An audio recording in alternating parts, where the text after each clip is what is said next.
Welcome to the Siri Intellectual Podcast, My Worst Day, Episode 3. And I want to just remind you that the reason why we do these things is because everybody at some point is going to have a worst day or multiple worst days.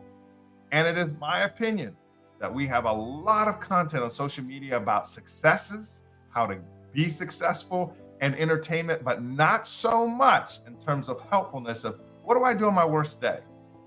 I feel alone.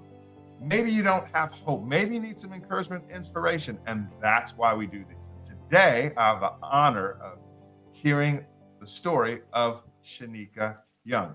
Welcome, Shanika. How are you doing? I am doing well, thank you. Good. To start off, tell us a little bit about yourself, specifically like where you were born and hmm where you grew up.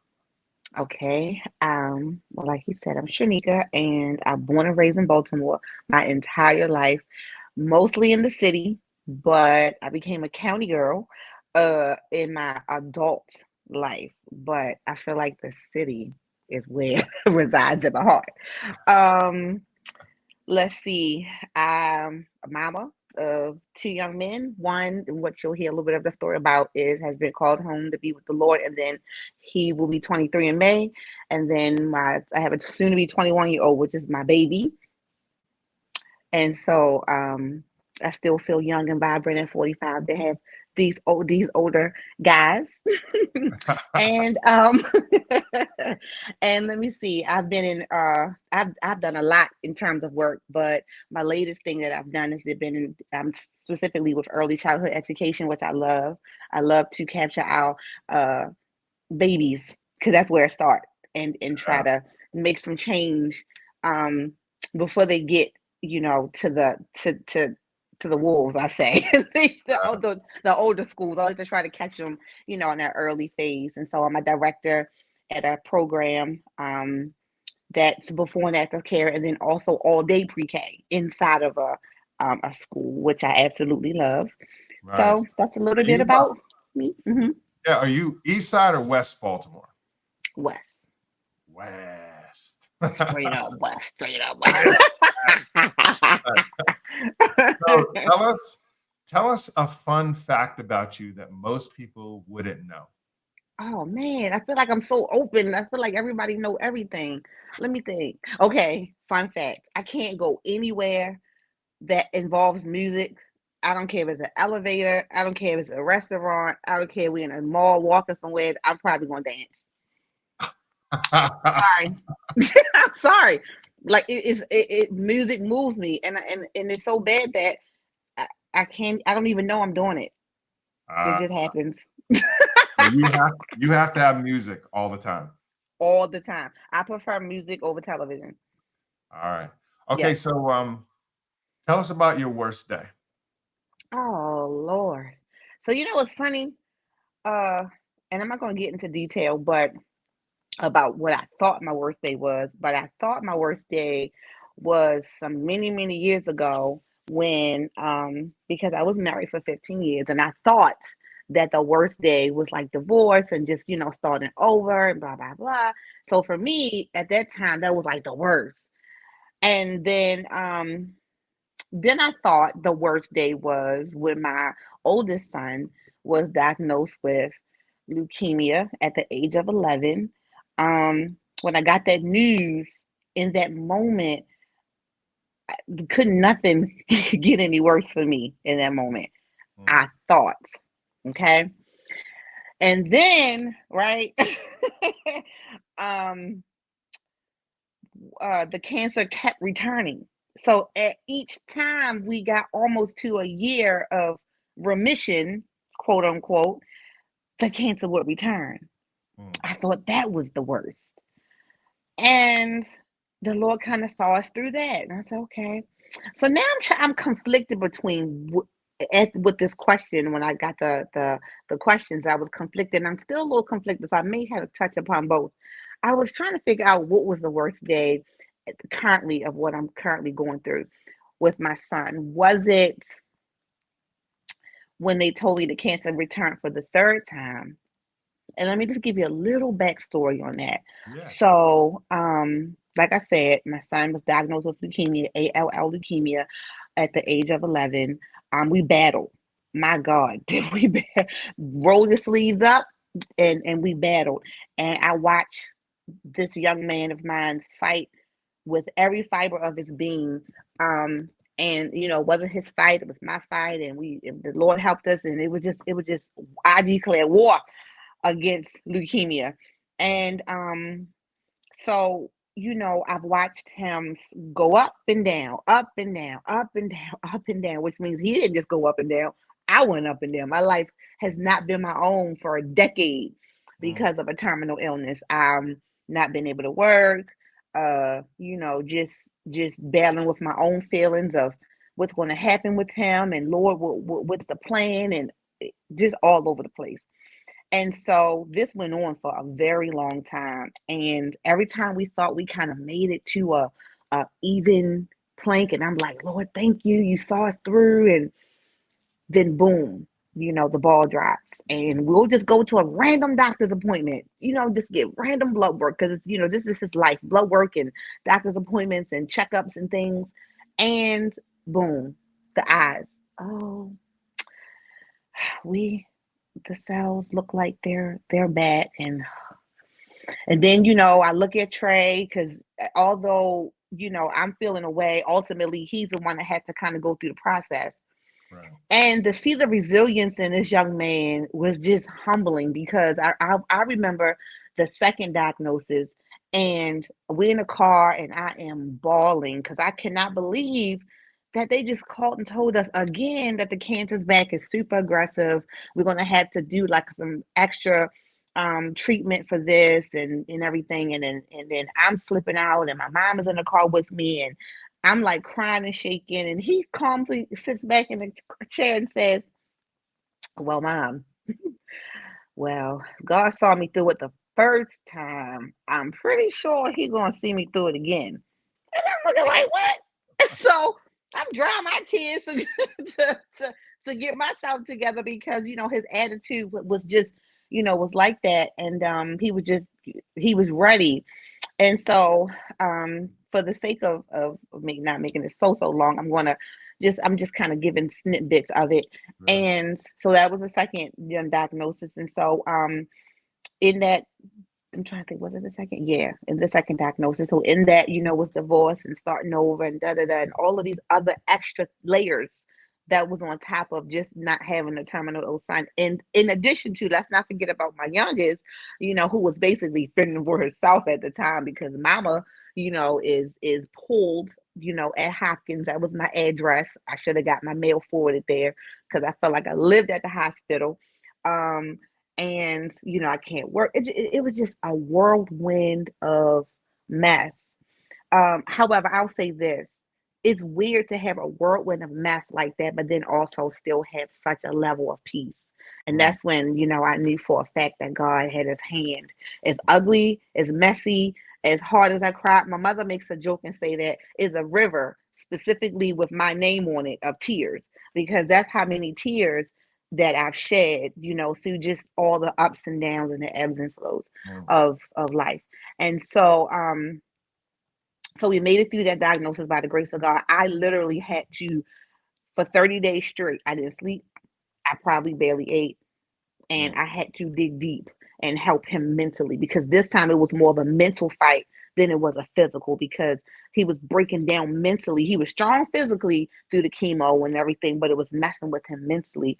So mm, I had to really dig in. So I that's why he always say, "Mom, all I remember is a scripture wall and your journal and your Bible and just prayer." Because I literally would walk his bed. I would walk around his bed back and forth, back and forth, back and forth all day and night, and just scripture, Jeremiah 29:11, just pouring it in, talking to him, allowing him to express himself, cry, whatever needed to do to help him try to see this in a different light, or try to just get him to understand that if God brought it, that He'll see you through it. And sometimes, let me tell you something, when you're going through and you sick like that, that's the last thing you want to hear, because please, you're not the one laying here, getting medicine and make your hair fall out and make you lose weight and you're vomiting and all of this and that.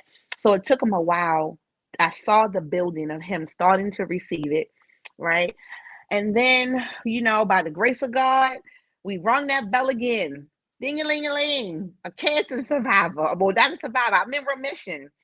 And he's older now. So I started to kind of see him flourish a little bit.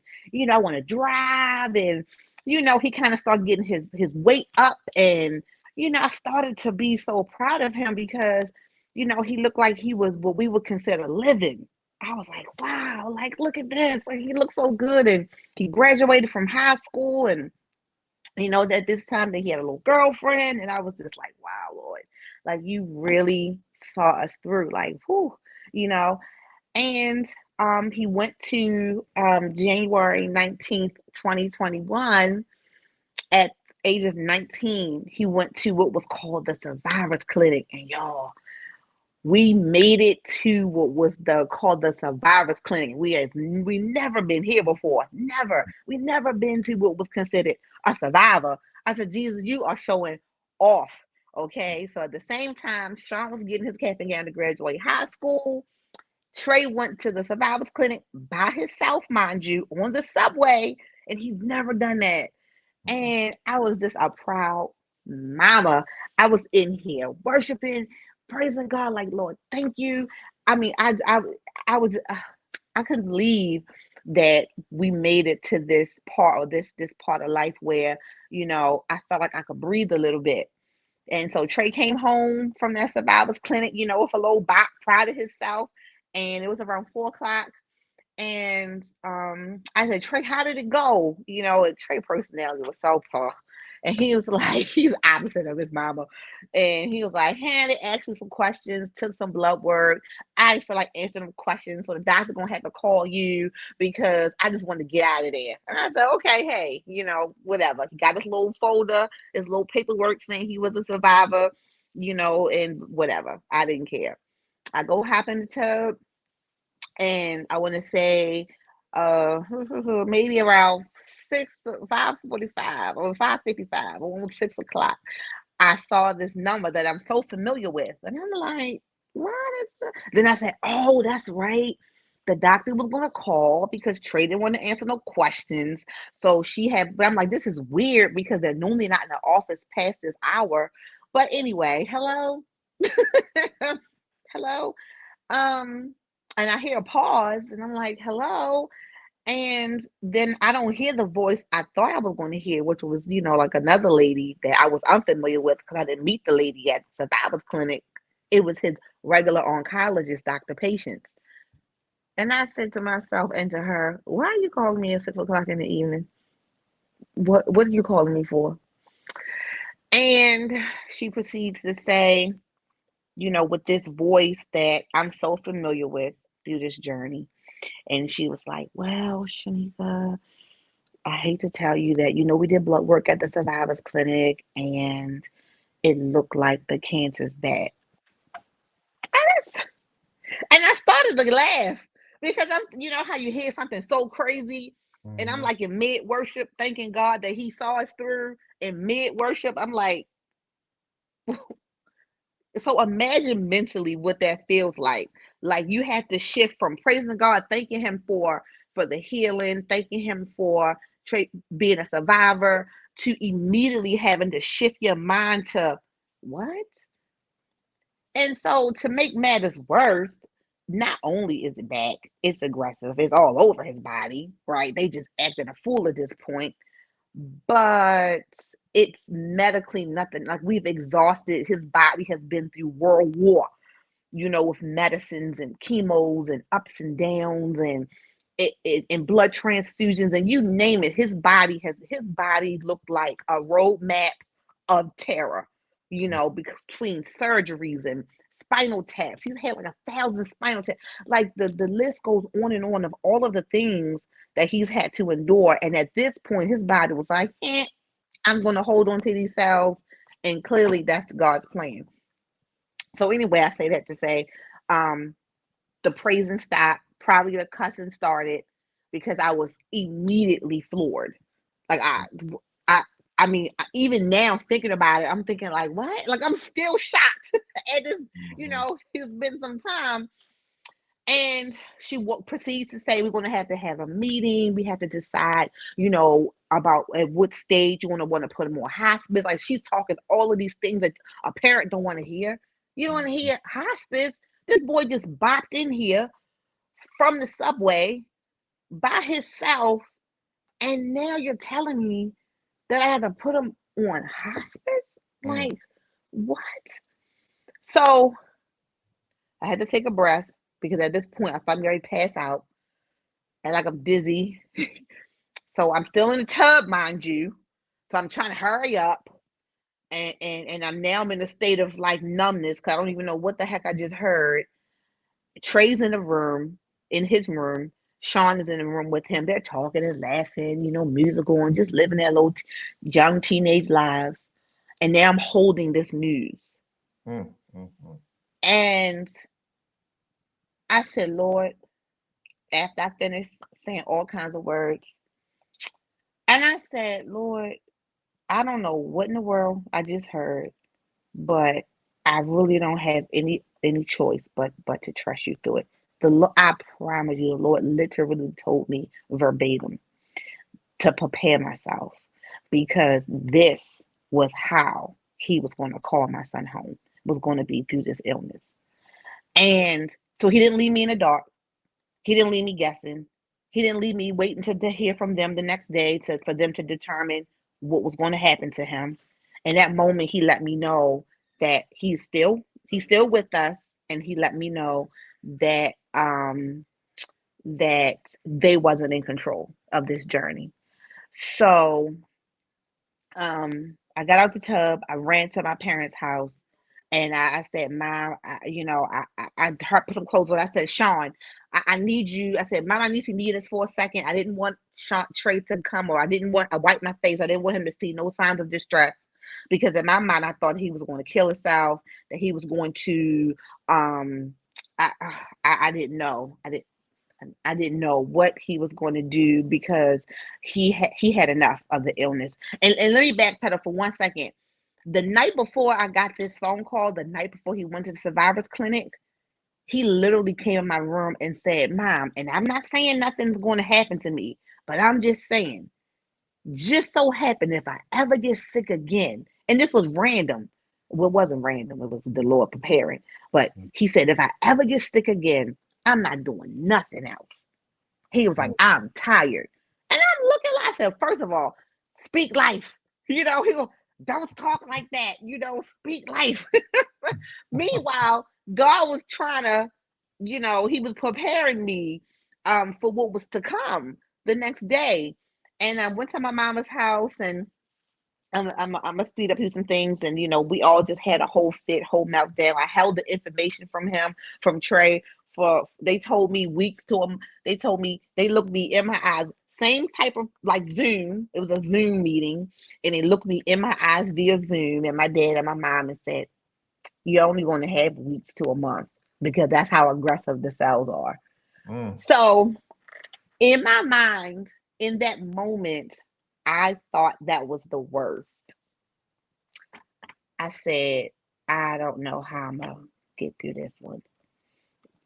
I don't know how. And so much transpired that I could be here for hours. And I'm not I don't want to be for the sake of time, but I literally thought that was the worst for me. And I thought the news of hearing that the Lord telling me that He was going to call our son home, I thought just having that pending doom. Like, he didn't give me no time frame. Mm. I didn't know was it going to be the week to the month. I didn't know what. I had to literally like walk by faith and literally not by sight because everything that I was seeing um didn't make it was so bad, and it started to get so bad with him at different times that it didn't make sense. So then imagine as a mom every single day waking up and peeking in the room like wondering if that's the day. Mm. Is he gonna wake up today? I'm on a treadmill exercising, and I'm like, me and Sean rock paper scissors shoot on who gonna go in the room to see because he's taking too long to wake up. Right. and just walking, just living that every single day. But let me just say this though, that that's when I always say, like, scripture comes to life, because God wrote it and he means it. Mm, And he's gonna he's going he's going it's going to come true. It's true. It's truth, because it's been moments where I've been so weak and I've been so messed up mentally that I've literally he literally has taken his hand, his actual hand, and kind of maneuvered me and positioned me and poured into me, and I look back now like I had a Jesus cape on, apparently, because he saw me through so much. And I've literally had moments where I've had to do this journey where I've had to hold him up physically, and I'm little. I'm 5'2". I'm not that big. Both of my boys were way bigger than me, but he relied on me so heavy as I relied on Christ so heavy. And he literally put his whole weight and body on me at times where I had to hold him up. But what was crazy was I literally felt the Lord holding me up. So it's like I'm holding my child up, you're holding the child that I lent to you up. And we just gonna all work together as a team, because that's when all things work together for the good. Let me tell you something. It actually works together for the good. And so we lived, we partied, we we celebrated everything. We celebrated life. We didn't drop a ball. I couldn't work. By the grace of God, so many people stepped in and they helped, and like everything was just kind of put in place. The Lord gave me vision of his service, where it was going to be, the colors we were going to wear. He gave me vision of how he was going to pass, who was going to be there, and how it was going to be, and just so many things the Lord kind of just put into place when you really let go and let God. So the goal was for me. That's why I'm conflicted between two worst days, and I'm gonna get to the one that I'm still conflicted over. Was that the worst for me, or when we saw the process and we just lived, and then I finally saw Trey in his own accord um take heed to everything that I poured into him. That's why I want to say, like, when we pour into our children the word, or when we live a life in front of them, and we think that it's in vain, or that it goes forth void, it doesn't. Because mm, when they have their own journey, because they're just lent to us and we can't stop. I couldn't stop nothing that was happening with Trey. It was mm, specifically designed for him, because the Lord knew what he needed to humble him. See, Trey was a menace to society, okay, when he was younger. His life was a he was a menace, and it ended up a ministry. But see, God already knew what he needed to do specifically for Trey outside of me. mm, I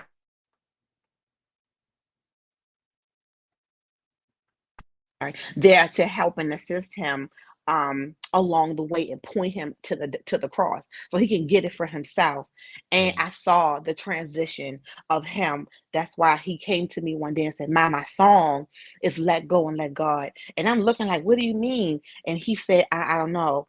But in that moment after that, I saw where he started to cry out. He started to tap in. He started to, like, his life changed. Like, he became like the Lord was working on his heart. He was loving, he was kind, he was patient, he was all of these things, but it happened through suffering.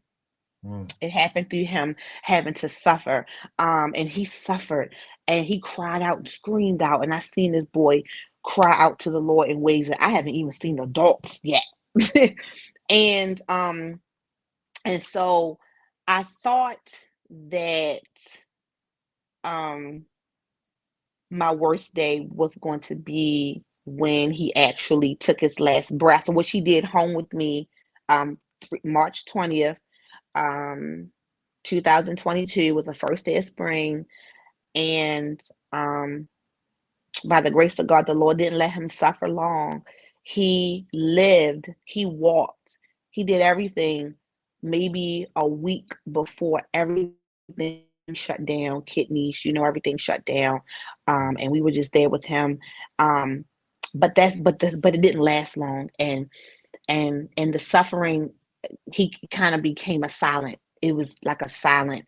And I would play gospel music every single day. And one day I didn't have it on, and he moved his head and kind of looked at me silently, and he pointed to the radio like, and in that moment, I had different moments where I knew that he was relying on God for himself to help him through, and he was so quiet and so silent, and but I felt a level of peace with him. Like he Mm, wasn't fighting it anymore. He wasn't, anxious about it. He kind of was just in it. He just kind of just let go, and he really let God. And so the he didn't say much. He didn't talk much until like the night before he passed. I went to sleep, and Sean, his brother, younger brother, was it was his turn to sit with him, because we had to rotate because he didn't want to be left alone. So my parents, everybody had like a night that they kind of sat with him, and he fought death so hard. He wasn't ready to go, and Sean said he kept talking to him and pointing, like he saw angels. He was trying to explain to Sean what they looked like, and he saw angels in front of him, and he kept calling for my mother. Um, and Sean said he kept trying to sit up, like he felt himself going, and he would like fight it, sit up, because, I know he was waiting for me. I know he wanted me around. He wanted my mother. I know, like the Lord gave me vision of what he needed in that moment. And the very next day, which was March the 20th, called the hospice nurse. She came by. And true Trey fashion, because let me tell you something about Trey. Trey beat the odds, because they said a month, 2 weeks or 2 months. He lasted a year and a month on hospice, number one, right? Because God don't play with him, all right? Because he will let them, they were shocked. He not gonna see his birthday. He ain't gonna see Christmas. He saw birthdays, Christmas, 4th of July, Easter. Like he saw it all, right? mm, Because they think they know, but they really don't. They think they are in control, but they're really not. And so I say that to say that Trey fought through so much that even the day he passed, he was eating popsicle that morning. Now, most of the time when your functions and everything leave, no one's eating, they're not drinking, and he's pointing to his mouth to eat popsicle. My mother's feeding him popsicle, and I'm shocked. Like, who eats popsicle? Now, I didn't know he was going to go this particular day. I just knew that he was declining really bad. So the Lord gave me vision of when he was going to pass, that I didn't know it was going to be on a Sunday, that we was going to have worship music going. All the family, my immediate family, was going to be around. Everyone was going to have time to spend with him. It was going to be just a beautiful, glorious, sunny day. I promise y'all, it happened just like that. I paced this floor back and forth in my home in front of his little chair, and I was worshiping. And I said to God, I said, Lord, I don't care what happens today. I'm still going to worship you right through this whole process. And I said, I don't care how hard this gets for me, that I'm still going to worship you. And um, I stood in front of my window, and I heard the Lord so clearly say, call your family. And I said, Ma, I'm getting ready to call everybody. She was like, what are you calling people for? Like, he's eating popsicle, his pulse ox is reading okay, he's calm, and I said, the Lord told me to call everybody. Called everybody. This is unusual. Everybody was available. Everybody came to the house in a matter of 10 minutes. I don't even think people parked. Like, it was just running in, because they were all kind of waiting for the day, waiting for that particular phone call. And long story short, the Lord just moved into this house. It was such a spirit of peace. It was such, and then I remember, you were saying that you guys were. It would just the Lord was like the heavens were just, and then Trey was prepared. Like my mother cleaned his nails, and like she anointed him with oil, and he was prayed over, and it was just a glorious day. But he didn't want to go until once again a hard task for me, right? That's why I'm conflicted between what was the hardest. It was either the moment I got the phone call or this moment right here, where I had to kneel in front of him, and they put his arms around my neck, and I hugged him, and I had to whisper to him that it was okay, that I mm, know you're holding on for me, And I need you to understand that I'm going to be okay. That you fought long and hard, and that your work here is complete, and you don't have to hold on for me anymore. You can go. Mm. And that was my moment of letting go and letting God. And that was so hard for me to do. Excuse me. And I want to say maybe an hour after he took his last breath. Wow. And um, that wasn't even that wasn't as hard as having to let him know that he could go. Mm. That was that was hard for me. And as much as I wanted to lose my mind, I mean, it got real in here, trust me. It was the whole hollering, screaming, family members coming, running, it got real crucial. But as much as I wanted to act out, and I'm asking the Lord, like, why won't you just let me faint? Like, just let me go. Like, just let me be one of those family members that cry, roll all over the floor. He just kept my heart and my mind at a level of peace that surpassed my own understanding. So that's when I said scripture come to life, because Mm. I didn't understand why he didn't just let me flip out. Mm. Why he didn't let me go to the hospital, why he didn't let me end up on anxiety medicine, or why he didn't let me just go through like what people would consider normal people to go through when have the worst thing that could possibly happen to you, which is we don't plan to bury our kids. They're supposed to bury us. I Right. got the big policy for them. It's for me to leave for them. Right.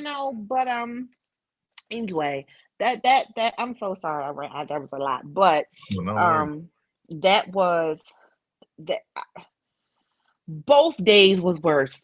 But if it makes sense to say it was the worst day, but it was the best days, which might sound weird to some, No, but it was.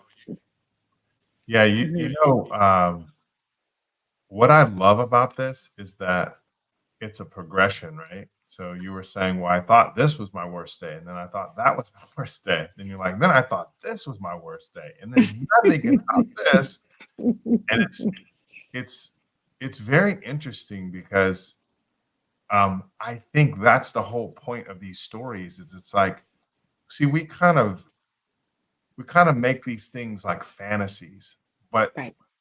this is what most people experience when they go Yeah. through their worst day. Yeah. And I've had multiple people tell me, I'm not sure which one is my worst day, which is kind of the point. The point is Yeah. to realize we have multiple worst days, Yeah. and that's normal, Yeah. and it's okay. Mhm. And there's still help for us, and there's Mhm. still hope for Hope. us. That's And so right. we don't actually have to, sometimes some of us don't have to pick a worse day. Right. Sometimes it's picked for us, but sometimes it's just a series of events that happen Yeah. that kind of compound on one another. Tell me this: how? So I've known you for a while, and I've heard aspects of this story. Mhm. Never in this detail. It's incredible. I mean, Mhm. I was privileged to be a part of just a Yes. piece of this journey, and Mhm. have been blessed and inspired and encouraged by it myself. But so now it's been a few years. Mhm. how are what does your process of healing look like? Like, what's Right. happening in you? Like, what are you specifically doing Mhm. to heal? I know Mhm. you'll never be completely healed, as you already said. Right. What are you doing? Well, of course, immediately. Well, at first I did nothing. Hmm. I sat in his chair for months. The chair he passed in, I sat there. I sat there and I cried. And I sat there and I didn't pray. I didn't have nothing. I couldn't pray. I was numb. I had nothing to say. I didn't worship. I didn't want nothing to do with it. Um, I argued with God. I did all of these things. Then I started grief counseling. She was amazing. The grief counselor was through hospice. She was really, really good, kind of just helping me kind of walk through different feelings and emotions. Um, I always was a journaler. I always wrote. I always put feelings on paper. So I started to do some of that, and a lot of praying. When I started to allow my me not to be so angry, and the Lord kind of still started showing me how, but but I know it's bad, but like the but was all of the things that he was graced with, all of the like he started. I kind of just took a little turn back, and I looked through the journey, and it helped me really see God's hand in it, and I really started to pray more and write more. And honestly, I went back to work after 6 months, which was a lot for me, but it kind of helped also Mm-hmm. me just not kind of do the whole sitting around. It's Yeah. difficult when the tragedy happened in the home that you live, Mm-hmm. you know.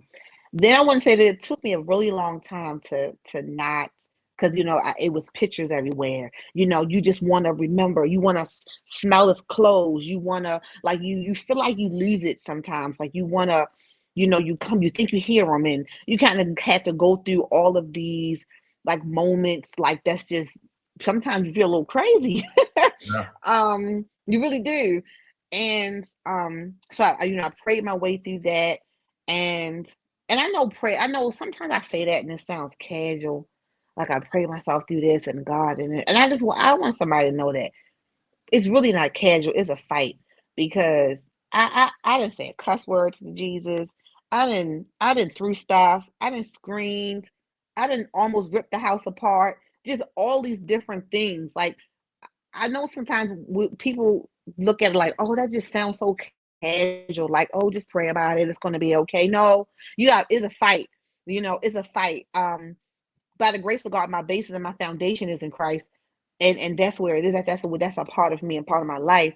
But I want to be real and let people know that it's a fight. Like it just sounds cute and easy, but it's not at all, right? And I So think yeah, that's what really will encourage people because um, so much, whether so much is it's almost like it can be where religion or our relationship with God can become a product.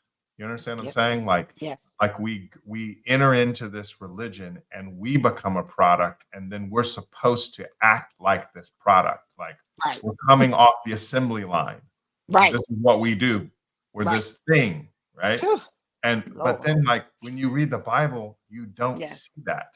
You see right, real people with real yes, problems on their yes, worst day yes.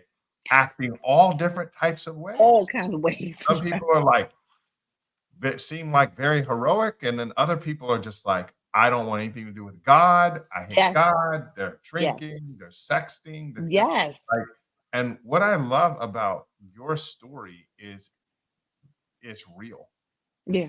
and it's relatable. It's like, Hmm. yeah, I mean, I think that's good. And the other thing I picked up too when you're talking about what'd you do to heal is not everything you did to heal was quote unquote spiritual. Like you're like, Right. I went to work.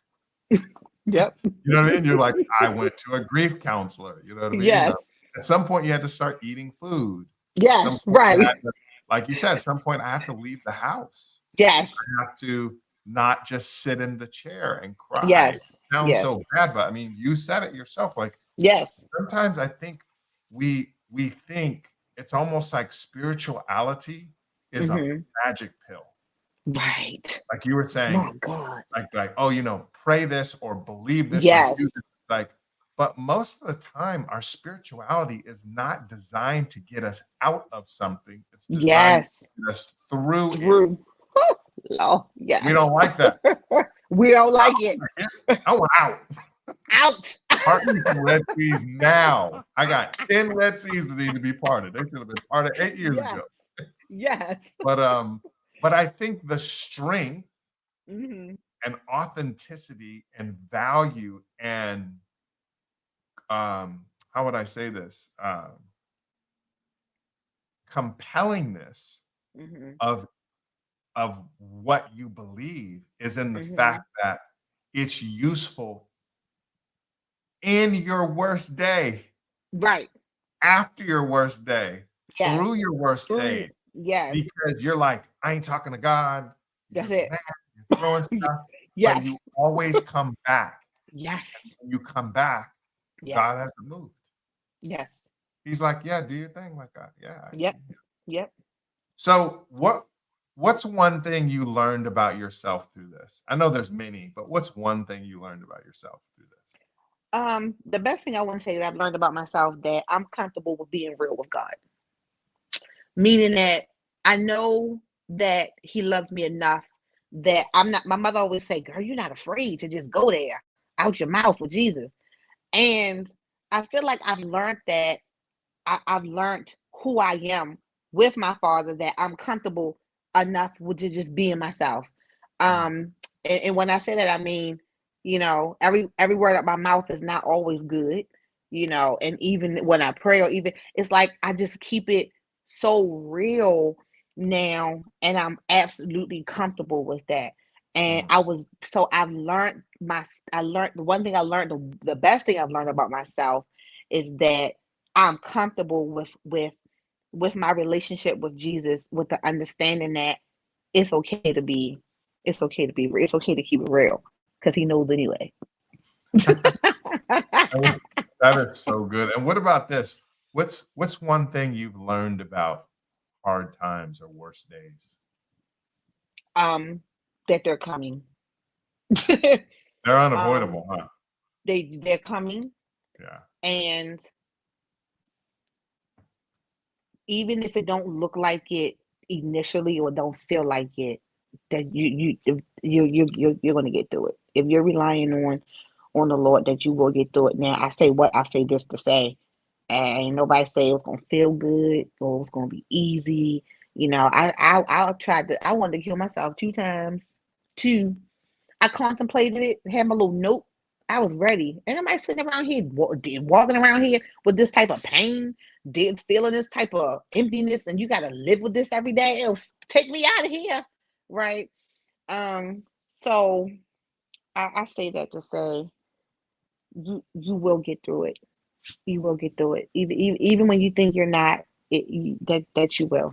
You'll get through it. If there's somebody out there and um they're they're going through their worst day and Hmm. they just heard you say, you're going to get through it, and they're thinking, Ain't no way. I don't know how. What would you say to them? I didn't know how either. I tell you this. That's when you said you take it one day at a time. I promise you, you bet to learn how to take it one day at a time. Don't try to think too far ahead. If you Mhm, are blessed with that particular day, take it one day at a time. God grace is sufficient for that moment. It's not mhm, even a day. It's a mhm. minute by uh, it's a second by second. Seriously.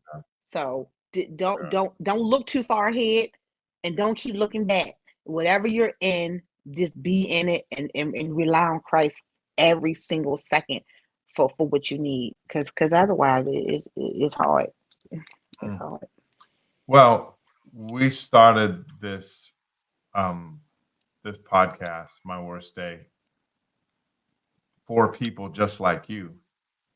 And what what what do you think you would have thought if you had heard something like this while you were going through your worst days? Oh, Like if you had listened yep. to you talking about all this, what do you think it could have done for you? I may have. Wow, that's so good. I'm thinking like, wow, I really wish I had that. I really wish I could have, had listened to somebody that kind of went through or was going through, even something specific as the loss of a child. Um, And I probably would have said, you know what, I probably will make it. Like, I might not see how, but look at her. Like it's almost 2 years since she's lost her son, and I was saying she's laughing and she's smiling and she looks pretty healthy, pretty normal. That I might not can't feel it and see it now, but I think I might be okay. It's so helpful. It really is. That's my goal. I just want somebody to know in a very real, tangible way, like you will make it. Now, I ain't gonna say you might not throw, cuss, fuss, and go through whatever else you might need to go through, um, to get there. Yeah. But you'll get there. It's amazing because the surest way to fail is to quit, and you didn't quit.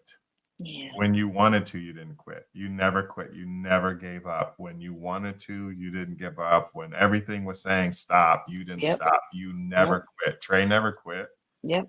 You didn't quit. Yep. People close to you didn't quit. Yeah. And this is about a through, not an out thing. And you Yes. are, you're a you're a true inspiration. And I want to thank you for coming on the podcast. And Thank you for having me.